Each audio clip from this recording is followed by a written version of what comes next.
If you are feeling helpless, become helpful.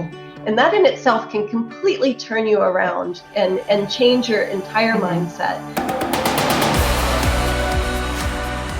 Without Fear of Her Future podcast is for women who are passionately pursuing financial freedom, using multiple streams of income and real estate to accomplish their goals.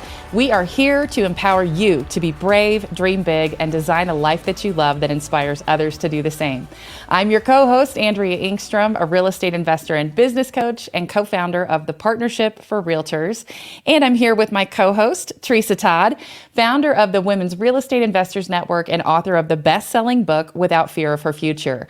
Over the past 2 years, Tresa has had nearly 200,000 women join her masterclass, where she teaches them how to become successful real estate investors. Woo! And I am super excited today, Andrea, with our two guests. Absolutely amazing students inside the Women's Real Estate Investors Network that are killing it. So after about 6 months of trying to get a real estate investing deal, Brigette found herself frustrated and hit a wall. She wanted to be a full-time real estate investor and have a better balance in her family life. But her breakthrough truly came when she aligned her mindset with her goals and aligned herself with the right partner. So investing partners, Brigette Davitt and Mary Verratti, are going to share on today's podcast what they have learned about partnering to create momentum in real estate. Hey, the girls. I'm so glad you're here. Hello. Hi. So glad you're here. Okay, so you're joining from Pittsburgh, Pennsylvania. How exciting. Mm-hmm. Okay, so we want to hear your stories. And Brigette, we're going to start with you. I know that you are now a full-time real estate investor, but you haven't always done this as a career. So what were you doing before you became a real estate investor? I was a mother. I have a 6-year-old and a 3-year-old. But back when I started my training in the WREIN, they were 4.5 and almost 2. So a lot has changed since then. But more than that, I was a college professor. I was a college professor for 15 years. I built an entire program in a graphic design program in an art department in a small state school. And it was a wonderful job. It was a great place to have a career and very supportive for my family, obviously great benefits. But things really changed when I had my kids, and I was driving an hour to teach. I was staying overnight. A lot of weeknights. I worked so late that I didn't even come home. And that was not the life that I wanted to live as a mother to my children. I had gone through a year at my employment looking for ways to be creative about how I could teach and be home with my kids. And they would not budge. They were not willing to meet me at any point to help me as a mother, even though I had given 15 years to them building a very, very strong, very popular program. And it was a hard decision for me to say that this might not be the place that I retire. You know, I thought for a long time I would be there forever. And my kids really changed that for me. So that's when I started looking for ways that I could really build my own life and my own business around something that would allow me to also be a really, really attentive and present mom. Yeah. And so ultimately you decided real estate investing. So how did you get started in investing? And then when did you decide that this was something that you were going to pursue full time? I bought my first house with my husband when we were engaged about 12 years ago now, and that was a lot of fun. We really looked for a good deal too, so we were happy whenever we were able to find something that was way less than a lot of our friends same age as us were looking for houses, and then we put our sweat equity into it. We did all the things to update it and really make it a home. And that was the part that was a lot of fun for me. And so after that, a couple years later, my dad, my mom, and my husband and I, we went into a partnership together, and we bought 2 more properties. We renovated those ourselves, and unfortunately, the second house we bought, my dad did not finish. He fell. He had a brain injury, and it cost him a lot of his life. And I vowed that I would finish that project and that I would give them a monthly income so that my parents could continue to live comfortably. And I did that, and I was a landlord for almost 10 years for those 2 properties while I was teaching full time. And I knew that I wanted to keep going in real estate investing, but I didn't know how to get past that point. I also, of course, had my 2 children in that time, and so they were keeping me pretty busy. And it was just the right time.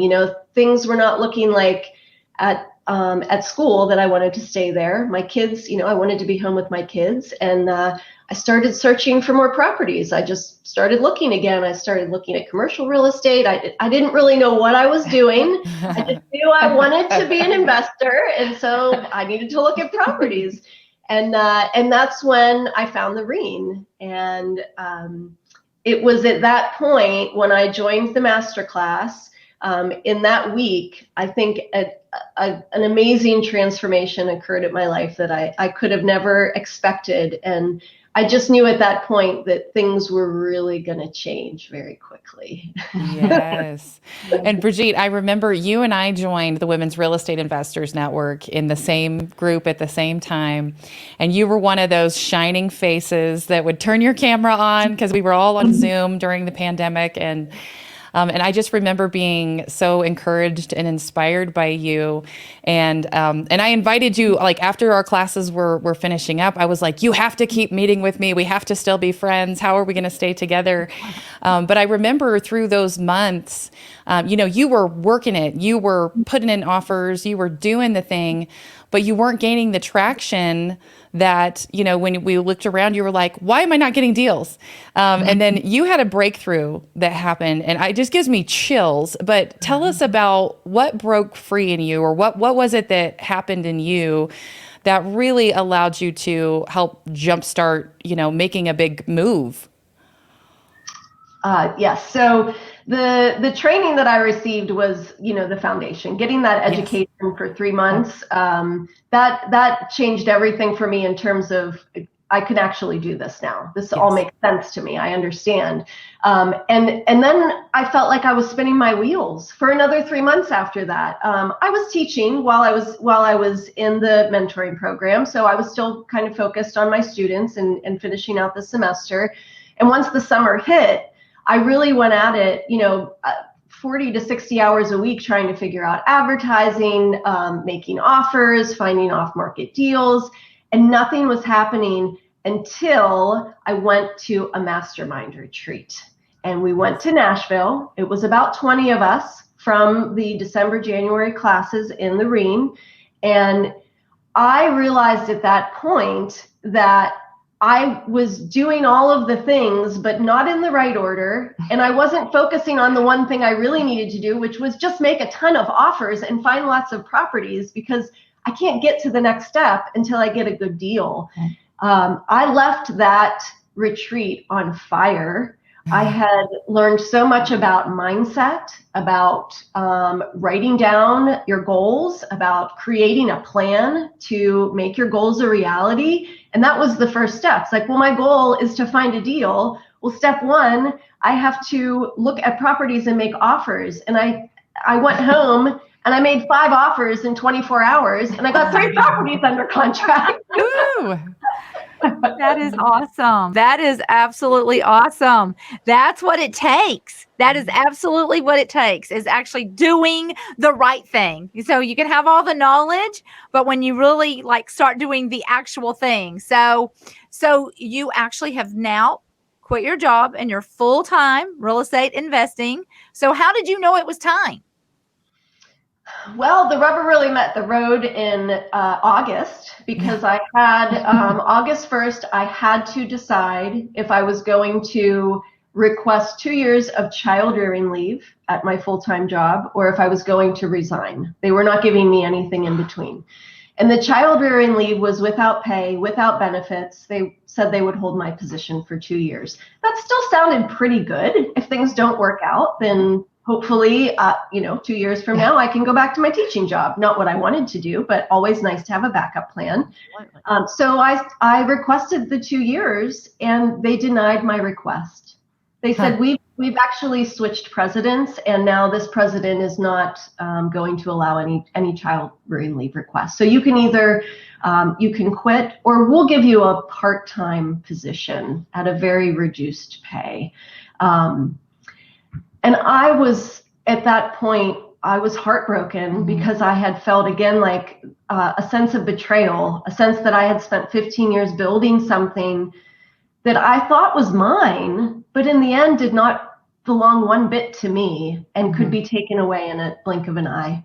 And at first I thought that, I prayed really hard on it, and I thought that God was telling me that I was supposed to go back to teaching. They were not going to let me take leave, and it was either quit or, come back. So I must have to come back. And I said to my husband, I don't know how we're going to make this work. And he said, we always make it work. And I'm here for you, and you're here for me. And if this is what you want to do, then God isn't telling you to keep teaching. He's telling you it's okay to let go of this and to move on. And so that's what I did. And I put in my resignation the next day, and I have not looked back since then. Luckily, I had met Mary prior to that. So I had another cheerleader in my corner who was rooting me on. And, when we started working together, as well as, when I went to that mastermind retreat, that's when everything really just started to click. And it was only 6 weeks before I had to make that decision that happened. So I really felt like when it was time, God showed me the way. He gave me all the tools I needed, and he set me free. Absolutely. Amazing. And just in a kind of a nutshell, what does your portfolio look like today, Brigette? Because you got 3 under contract, like within a week of that mastermind event. And so what does your portfolio look like today? So I have 3 properties, 4 properties, and then another 6 with Mary. So we're at 10 there, and then Mary also has some stuff in her pocket as well. So we have been in the last 6 months, we've added seven properties to our portfolio. Woo! Wow, that is incredible. That is incredible. We hear stories, and some, come out of the box running. And they just do amazing. But you know what? There's so many other stories of other women who it just took them some time. They were learning, but it took them some time. And it's so easy to compare yourself to somebody else and say, oh, well, they've already got 2 deals and I don't have any. But if you will just not give up, if you just keep showing up for yourself, keep attending seminars and retreats and learning and pouring into yourself and growing, you are just proof that if you don't give up, you're going to have a breakthrough. And that's exactly what happened. You had a breakthrough, and oh my gosh, all of a sudden 3 deals in 1 week, and then, finding a partner. And now, what you've done since, that is absolutely amazing. I love your story. That's what I love about these podcasts, is hearing everybody's story is a little bit different. They don't all look alike. And so, Brigette, that's amazing, and so excited. Yeah. I want to hear a little bit from Mary. So tell us about how you got into real estate investing. What were you doing before? And then how the 2 of you ended up becoming partners. Yeah, for sure. So when I saw the WREIN Masterclass advertised, I was living in Seattle at the time. So I still currently work for a large tech company based out of Seattle. And I've been there for about 7 years. And prior to that, I still was working in retail management, operations management. So just always working in very chaotic environments, but for large corporations, right? And I I really didn't know anything different.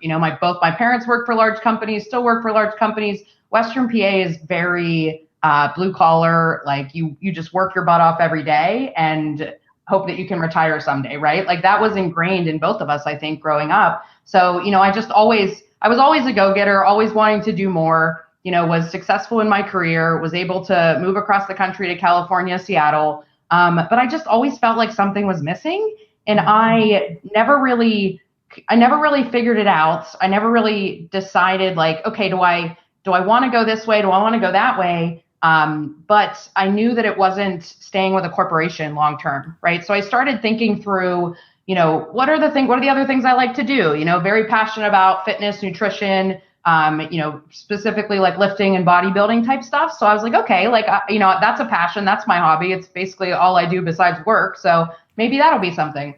And in Seattle, two of my best friends, Michelle and Misty, I spent a lot of time with, and they're both a little bit older than me and sort of just female mentors. Misty's an entrepreneur.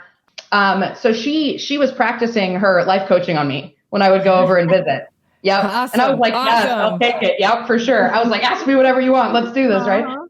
So she was practicing on me and, while she was finishing getting her degree and everything, and just started asking me about, what do you love to do? What do you want to do? Like, where do you see yourself in 5 years? And I said, I want to be working for myself, and I'm thinking I'm really interested in real estate. I know zero about it, right? I know zero about investing. Or, maybe I'll do something with like fitness and nutrition and get certified to do that kind of thing. And I don't know if my phone was listening to me, and hearing me or what, but I started seeing your ads, Tresa, and just watching it and it just spoke to me. And I also around that time was starting to go back to church and starting to find my faith again.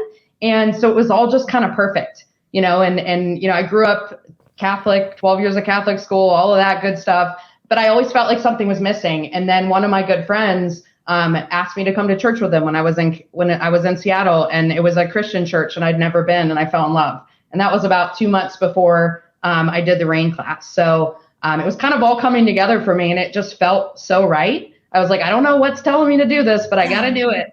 So went through the class, and this was like middle of COVID, December 2020. It was just me in Seattle, me and my cats working out of my apartment all the time without Washington totally shut down, so you couldn't go anywhere. Wow. So I was like, I need something to do. And I really think this is good timing, right? So it all kind of came together. And I went through the masterclass and just absolutely loved every second of it, and was just looking for more and trying to find more and networking with some of the local Seattle ladies as well. And just chatting a bit with them and starting to figure out, like, is there anything we can do here? But I also knew that I was going to be moving back to Pittsburgh in a couple months. And it was kind of like that balance between, like, I don't want to get so started here that it's going to be hard to pick up and, move. So I really focused my time on education and just practicing. Like my two friends, Leanne and Lee in Seattle, that we were working together, they were both part of WREIN as well. We would go and look at properties, and I'd tag along with them because I wanted to learn. I wanted to see it because I knew that I had a good opportunity when I was coming back to Pittsburgh. So how I met Brigette.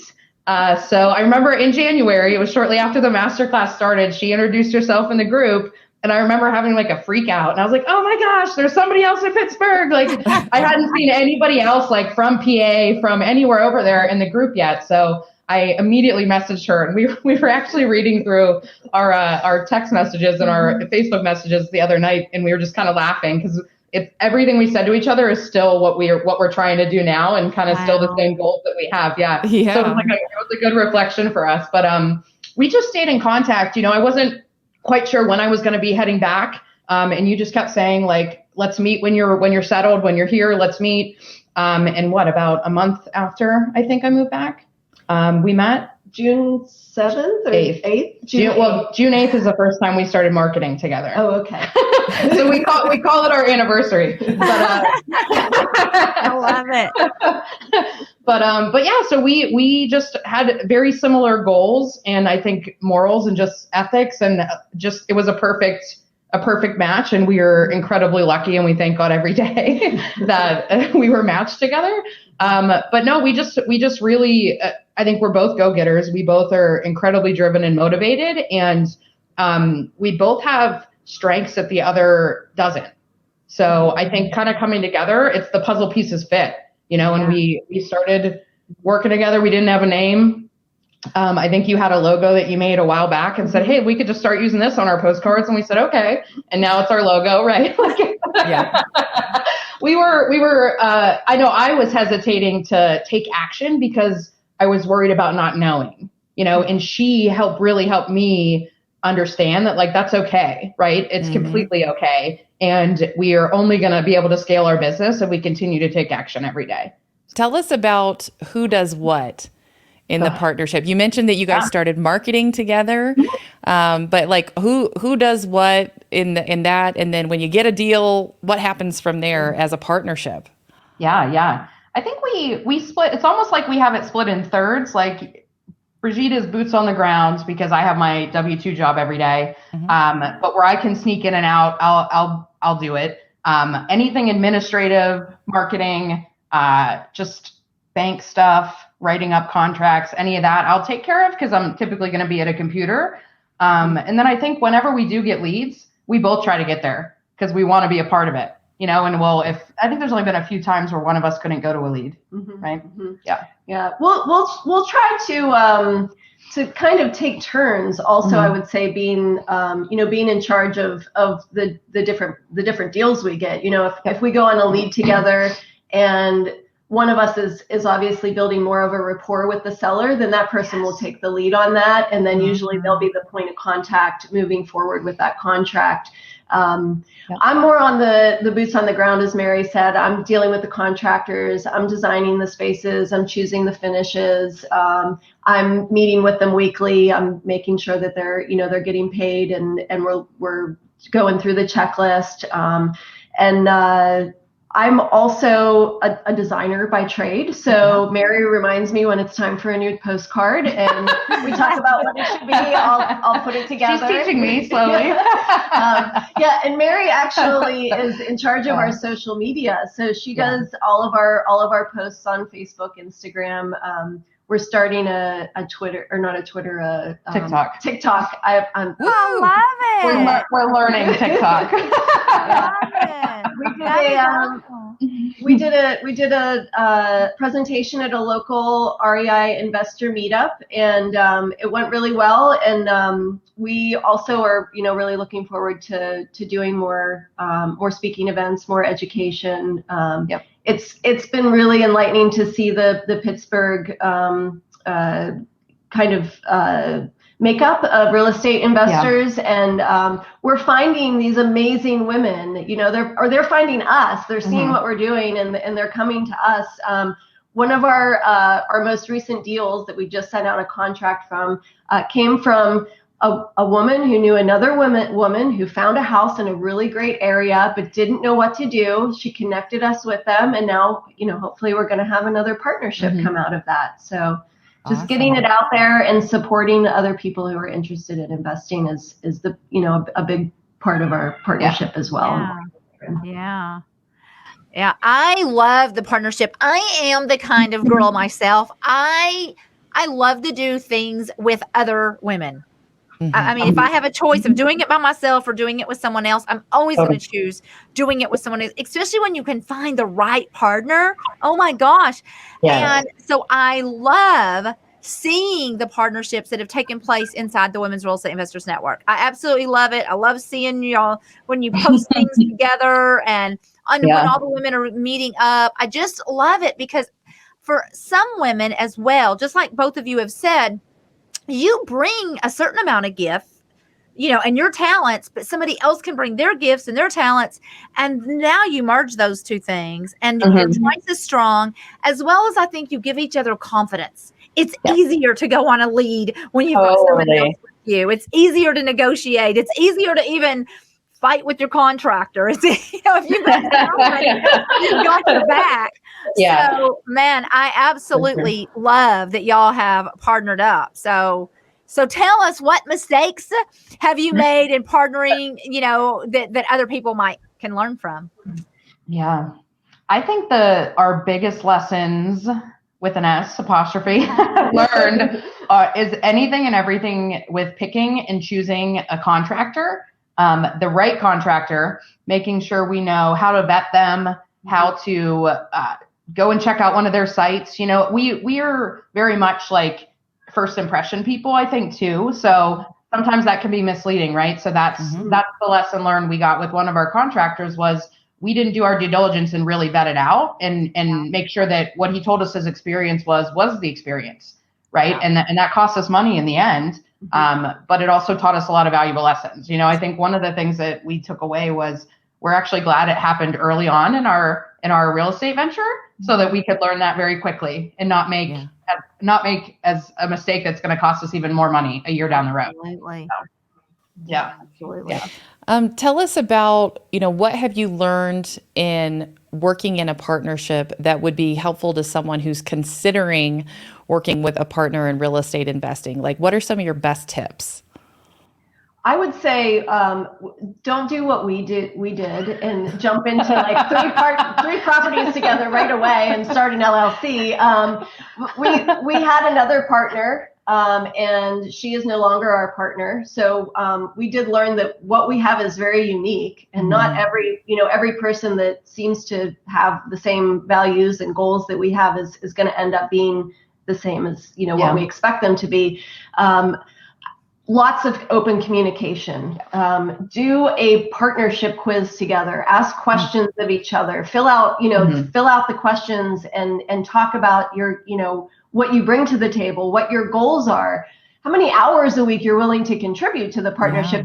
Things that, they're kind of hard questions to ask someone that you're just getting to know, but they're extremely, extremely valuable in figuring out if the partnership is even worth pursuing.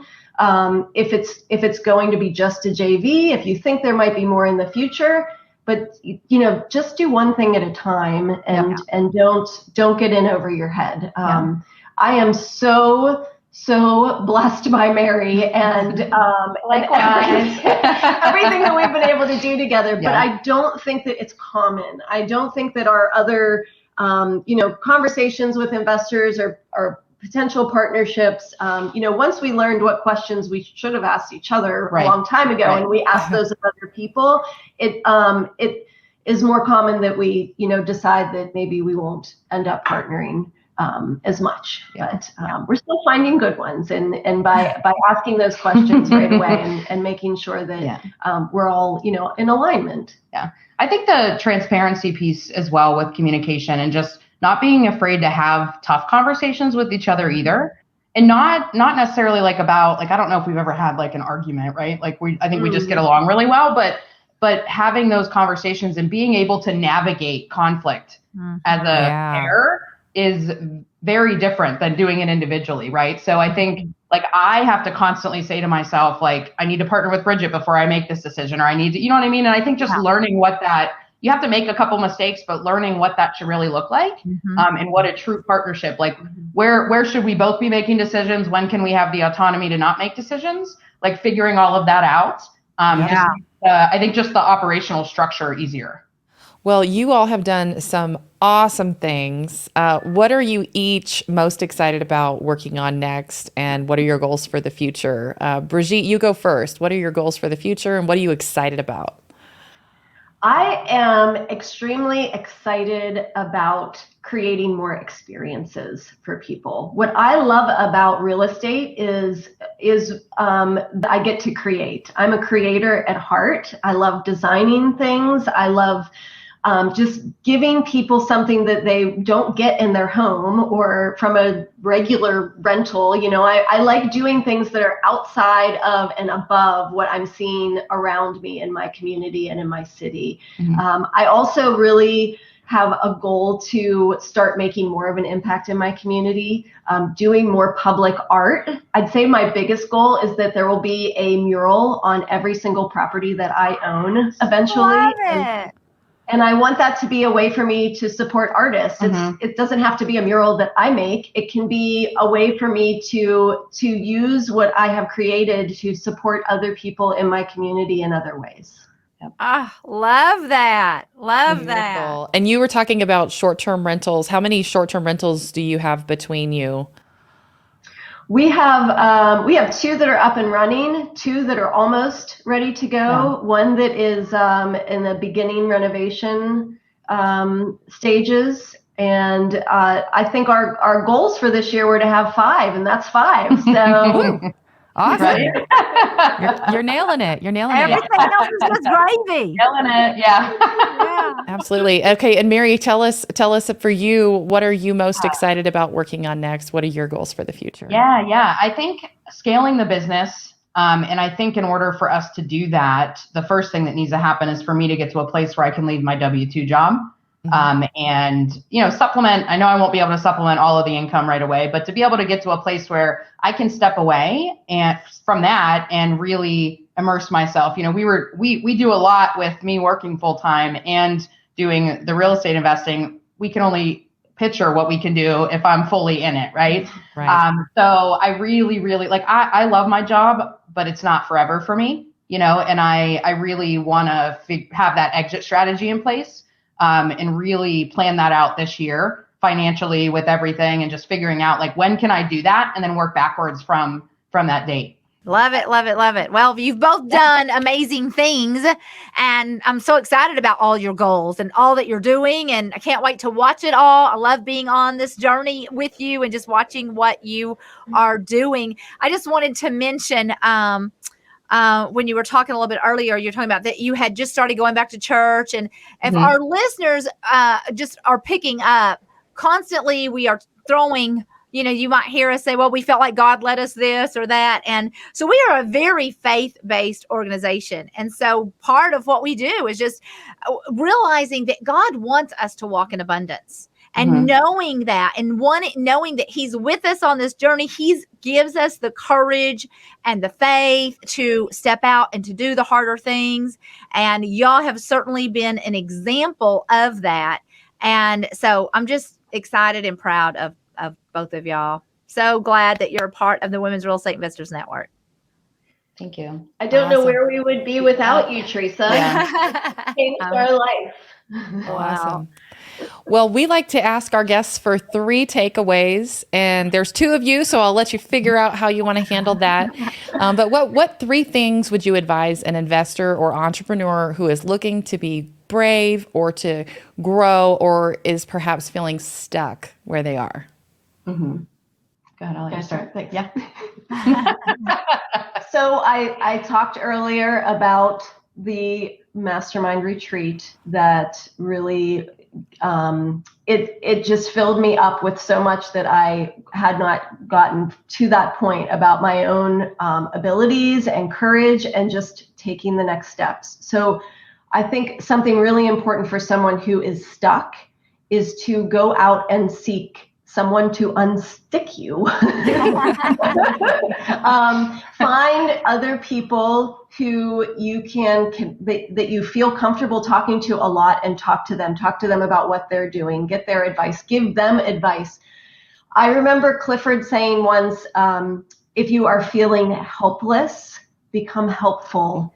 And I have used that over and over again in my journey when I've just felt like, oh, this is just too hard and I can't do it and nothing's going right. And then when I looked outward to what other women were going through, it made me feel like my issues were insignificant. And that really puts things into perspective, but it also then made me want to help those other women too. And that in itself can completely turn you around and change your entire mindset and get you ready for what it is that you need to be doing. Yeah. I think another one is education and making it a priority. So not making excuses why you can or can't go to a meeting or do your training. And I think just not allowing yourself to not do it if you set it as a goal and plan it into your day. It was one of the things that I think have made us more confident as we go, and we continue to make sure that we're educating monthly, weekly, interacting with, local realtors and local real estate investors that we know, and just continually learning. And then, we hear a new term or hear something, and then we go and dig in and try to see like, oh, well, could we do that?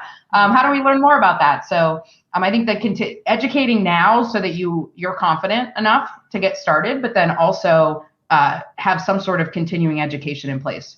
So I would say the third one, we talked about these last night, so we do have a couple. We have more than three, but I think that the really important one also is that you have to remember that this is not something that you're going to do in the next year and get done with, and then you're going to just lay on a beach the rest of your life. You have to pace yourself. I mean, hopefully we get there, right? But you have to pace yourself, and you have to really just remember where you are in your own life and what season you are in. I have two very small children. I am doing this so that I can be with them. Yep. If I am constantly working, then I'm missing the mark. So yeah. So don't think that that it's a race, right? You're not against anyone else. And just remember that, whatever point of your life you're in, just do what you can and be proud of yourself, because that's more than what you were doing before. Remember I think about who I was a year ago compared to now. And that's all I need. That's all I need to think about to really have the confidence and the energy to move forward, because it's that momentum. It's that forward momentum. Little steps will lead to bigger steps, will lead to leaps and bounds, and you just have to do it in your own time. Great advice. Well, we appreciate both of you so much. You're such an inspiration to others who, want to find a good partner and to be a good model of that this thing can work and that you can do more together than either of you could do on your own. And you're such a testament to having a good attitude and a good working relationship. So thank you so much for being with us today. Thank you so much for being here, girls. Yeah, thanks for having us. Absolutely. Well, on behalf of Tresa Todd, I'm Andrea Engstrom and the Women's Real Estate Investors Network, and we want to encourage you to dream big and be brave.